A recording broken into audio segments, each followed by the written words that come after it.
Hey everyone, welcome back to Retro Reel Recaps. Today we are talking about the movie Orbiter 9. It's a story of a young woman who believes she is humanity's last hope alone on a deep space mission, until a startling stranger arrives and unravels a conspiracy that shatters her entire reality. The story begins inside a spaceship with a 20-year-old woman named Helena. She is an astronaut. She has spent almost her entire life on this spaceship called Orbiter 9. We see Helena doing her exercise. She is very fit and healthy. As she eats breakfast, a robot on the ship named Rebecca speaks. The robot says the oxygen level is only at 1%. A shuttle from a space outpost will arrive soon to restore it. Helena talks back to the robot saying she knows. The robot also tells Helena she will meet a human for the first time. Helena says she has already seen her parents. But the robot says this will be her first time meeting a stranger. The planet Earth is dying and will be gone in a few decades. Scientists are working diligently to discover a new planet suitable for human habitation. This is why Helena is on a mission to a planet called Celeste. It will take her 20 more years to get there. Helena was brought to the spaceship as a baby by her parents. They raised her there. But 3 years ago, something malfunctioned in the ship's system. It made the oxygen run out very fast. So Helena's parents made a hard choice. One day, they secretly jumped out into space, sacrificing themselves after leaving a video message for Helena. They did this so their daughter would have enough oxygen to reach the next outpost. This means Helena has been alone on the ship for the last 3 years. Her daily life is the same. She exercises, checks her health, waters her plants, and watches videos of her parents. Before she sleeps, she watches a movie. The next day, the robot Rebecca rings an alarm to wake Helena. Helena does her normal routine. After exercise, as she changes her clothes, a loud alarm starts on the ship. This worries Helena because it has never happened before. She quickly goes to the control room to see what is wrong. She finds out that a space shuttle has connected to her ship. She is very nervous and excited. It has been 3 years since she last saw another person. Helena runs to the entrance door. She cannot wait to see the helper who is coming in. The door opens and an engineer named Alex comes inside.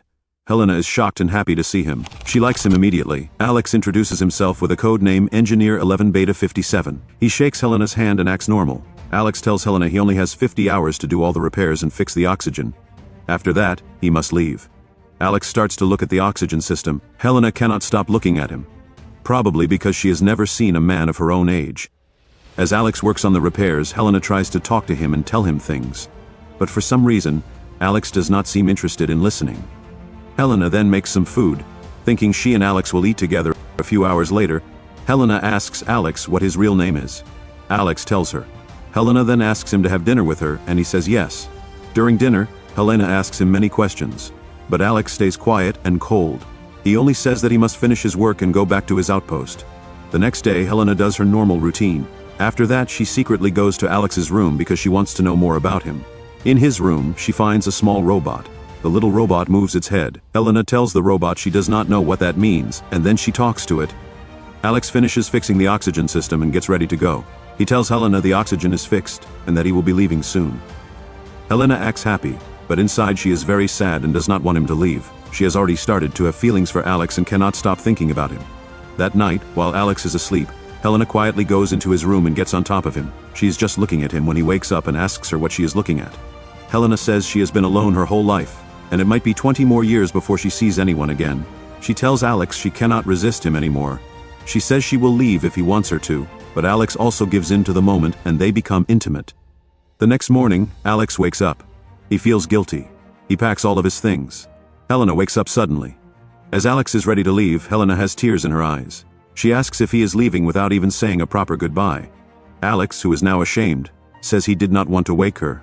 Helena is crying. Alex tells her he is sorry for what happened last night.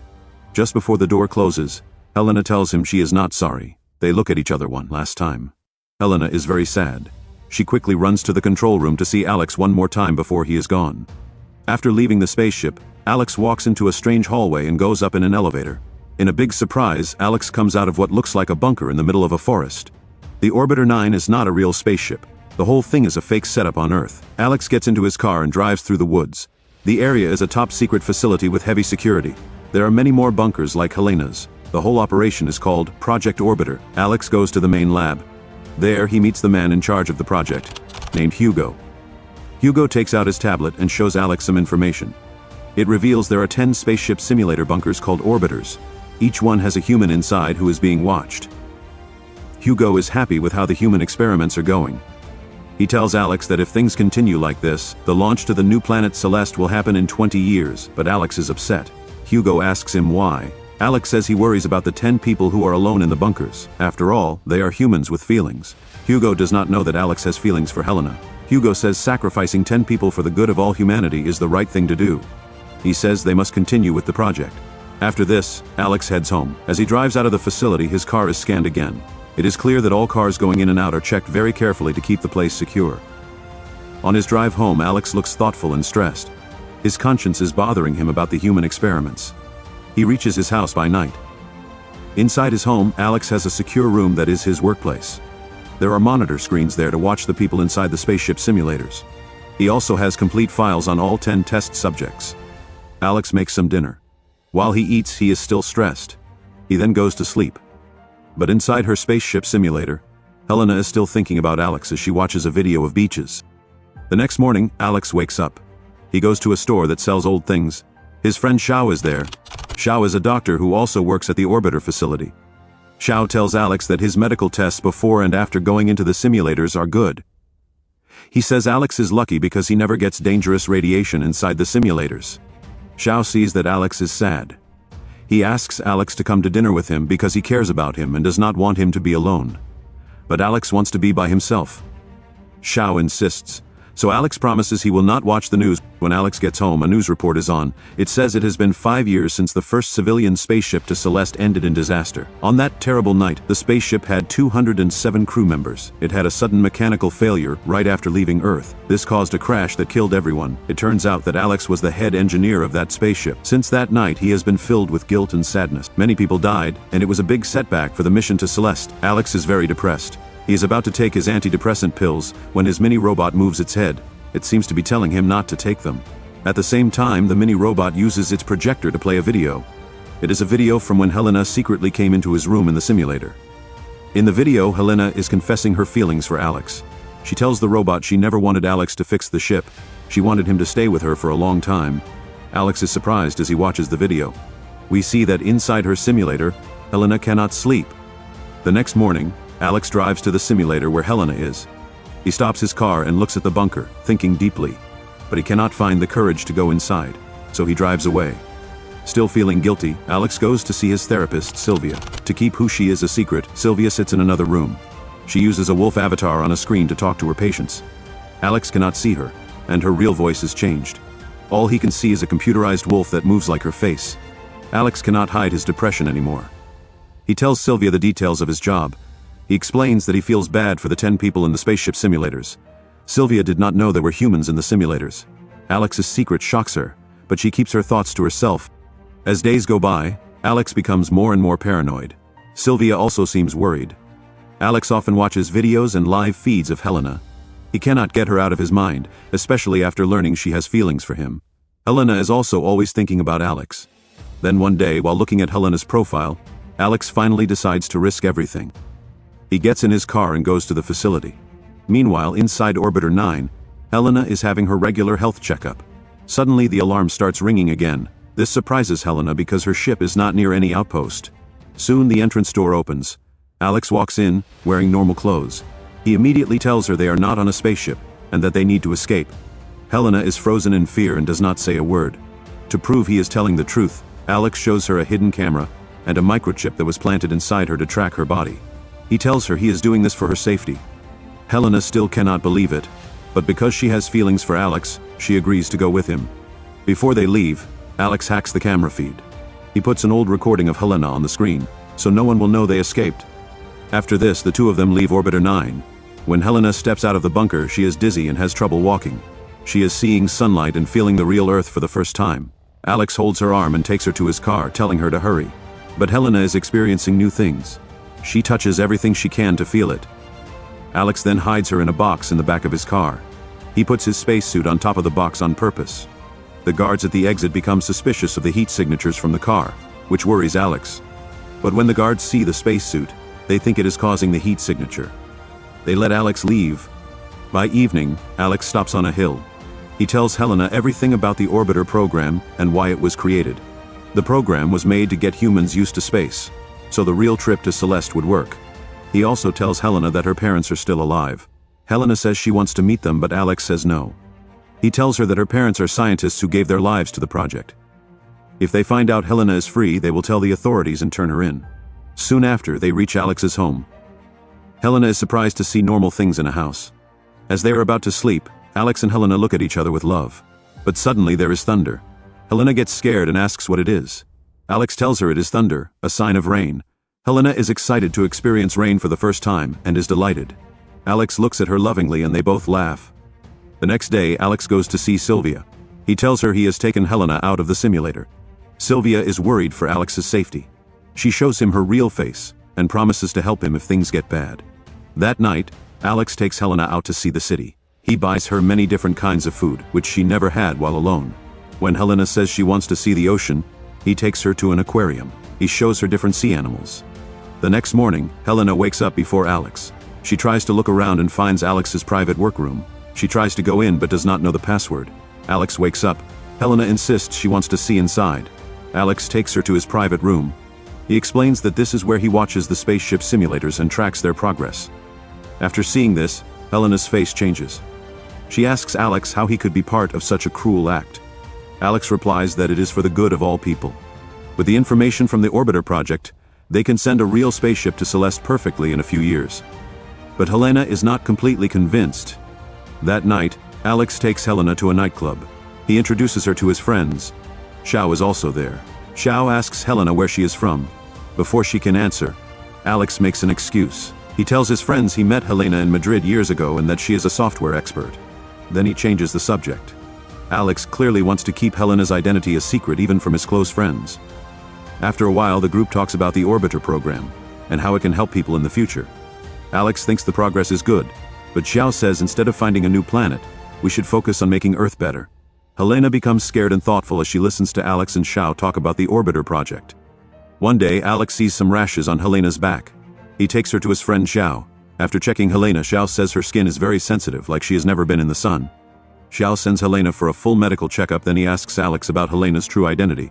Xiao suspects Helena is connected to the orbiter program. Alex has no choice. He tells Xiao that he took Helena out of the spaceship simulator. Xiao is shocked to hear this. That evening, while Alex is not home, Helena goes into his room. She starts looking through his files. In one file, she finds shocking details about herself. She learns she was not born naturally, but is the result of a surrogate birth. She looks for more information and finds the address of her surrogate parents. She is devastated by this news and that Alex lied to her. She gathers her things and goes outside to find her parents. When Alex comes home, he learns that Helena found out the truth about her birth. Alex is upset, but he does not know where Helena went. Meanwhile, Helena finds her parents. She confronts them for leaving her alone. Her parents try to explain she was in the simulator for a greater purpose, but Helena does not accept this. After he cannot convince her, Helena's father coldly says he needs a coffee and leaves. Helena's mother seems more caring. She tells Helena that even though she is a clone, she has the genetics of people from many centuries, which makes her very healthy. Just then, the father returns. Without warning, he handcuffs Helena to a railing. Helena cannot believe it. Her father then calls Hugo. Helena's mother tries to stop him. When he will not listen, she hits him to knock him out and helps Helena escape. A few hours later, Helena meets Alex. She shouts at him for hiding the truth from her. Alex has no defense. He simply says sorry and hugs her. But the trouble is just starting. Alex and Helena know that Hugo and his team have learned about the escape. They pack their things and leave the house. The next day, Hugo meets with the boss of the orbiter project, Catherine. He tells her what happened. The boss is very angry that one of her important test subjects has escaped. Hugo asks what to do. Catherine orders him to find Helena and kill her. The search for Helena and Alex begins. Hugo and his team of armed soldiers look for them. They break into Alex's apartment to search it. There, they find Sylvia's business card. Meanwhile, Alex takes Helena to his confidant Sylvia. He asks her for a place to hide. Sylvia is a kind woman and agrees to help. But before she can take them to safety, there is a knock on her door. Outside, she finds Hugo and two armed soldiers looking for Helena. The soldiers force their way inside and start searching. Soon they come to one of the therapy booths. They do not know that Alex and Helena are hiding on the other side of the screen. Hugo orders Sylvia to turn the screen on. Alex tells Helena to freeze. They cannot even blink, because if they move, the wolf avatar will move too and give them away. This continues for a while. When Sylvia refuses to admit that Alex and Helena are there, one of the soldiers shoots and kills her. This terrifies Alex and Helena on the other side. They immediately run away. A tense chase begins on the rooftops. Alex and Helena manage to stay just ahead of the people chasing them, but they are soon trapped, at a dead end with no way out. Alex suggests they jump to another building. Helena tells Alex he must jump first so she can see how to do it. Alex jumps across. But when it is Helena's turn, she is too scared to move and cannot jump. She is caught. Hugo tells his team they only need Helena for now and will catch Alex later. Alex can only watch, as Hugo and his armed men take her away. That night, a very upset Alex goes to the nightclub. He finds his friend Xiao, who has also been beaten up by Hugo's men. Xiao says he is worried about Alex. He also tells Alex that Helena's test results are back. Sadly, she is not fit to live in this environment and must go back into Orbiter 9 right away. But Alex knows that since her simulator was turned off, the authorities will not turn it back on. They will kill her instead. Then Xiao tells Alex another very important thing. This news leaves Alex completely devastated. Xiao tries to comfort him. Suddenly, Alex gets an idea. After capturing Helena, Hugo goes to Catherine. He asks if he can put Helena back in the Orbiter program. Catherine says no, saying it will cost too much money. She orders him to kill Helena immediately to stop the news from spreading. Following orders, Hugo gets ready to kill Helena with a poison injection. Helena asks Hugo what will happen to her. Hugo lies and says she will have some medical procedures before going back to the simulator. Helena is taken to a room where Hugo plans to kill her. But then he gets a call from Alex. Alex says he has important information for him. At first, Hugo is not interested, but Alex convinces him it is important for the Orbiter project. Alex quickly drives his car into the building. Guards try to stop him, but Alex crashes through the barriers and gets inside. He runs to where Helena is being held, but guards soon surround him. Alex tells them he is there to see Hugo. In a panic, one of the guards shoots Alex in the shoulder. Just then, Hugo arrives and tells the guards to stop shooting. Even though Hugo has decided to kill Helena, he still calls Alex inside to hear what he has to say. Alex tells him that Helena is pregnant with his child. He says this child could be very important for their project. He suggests that Helena be allowed back into the simulator and that he go with her. They could raise their child there. This would create the perfect astronaut who could lead the real spaceship to Celeste in 20 years. Hugo has always wanted to try raising a child from birth inside a simulator. He is convinced by Alex's idea. Hugo then convinces Catherine, and they allow Alex and Helena to go back to the spaceship simulator. In the final scene, many years have passed. An old Hugo waits outside Orbiter 9. A young girl comes out of the simulator. This is Alex and Helena's daughter. The girl smiles at someone behind her and then looks up at the sky. An announcement says, "The spaceship is ready to take off for Celeste," showing the experiment worked. And that is the end of the story. If you liked this video, please give it a thumbs up, share it with your friends, and subscribe to the channel. See you next time.